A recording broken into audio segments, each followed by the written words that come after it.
Nous produisons très peu de ce que nous consommons et nous consommons très peu de ce que nous produisons. On mange quoi demain ?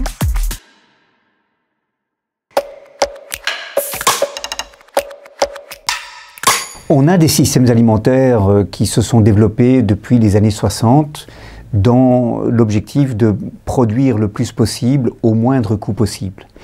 Et c'est une démarche qui a conduit à favoriser les économies d'échelle, les longues chaînes d'approvisionnement, la division du travail entre différentes régions du monde et donc renforçant une dépendance à l'égard des importations.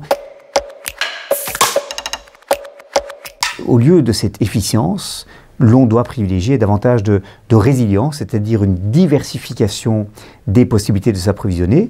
Donc il faut aller vers une plus grande relocalisation de la production. Et ceci à la fois pour des raisons environnementales, cela réduit les impacts en termes d'émissions de gaz à effet de serre, de consommation d'énergie des transports.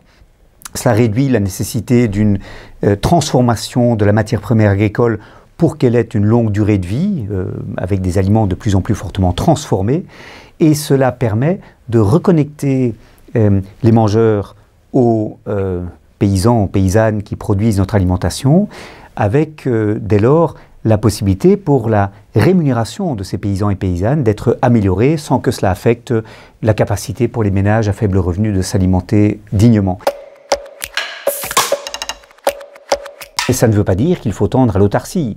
Bien entendu, il est nécessaire de continuer de favoriser les échanges avec d'autres régions, là où d'autres régions sont beaucoup mieux placées que nous ne le sommes nous-mêmes pour produire tel ou tel produit agricole. Ce qu'il faut combattre, c'est le commerce redondant, inutile, motivé uniquement par le souci d'abaisser les coûts de production, y compris les coûts du travail. Bien manger, si l'on cuisine chez soi des produits frais et que l'on réduit la consommation de viande, c'est possible avec un budget qui peut être très réduit. Mais d'autres obstacles que les prix se présentent. Il faut du temps pour cuisiner, il faut s'organiser pour le faire pour le ménage, il faut avoir accès à des produits de qualité dans son quartier, dans son environnement immédiat. Il faut ne pas avoir à accumuler plusieurs jobs et des longs temps de navette pour pouvoir redonner à l'alimentation la place centrale qu'elle mérite dans nos existences.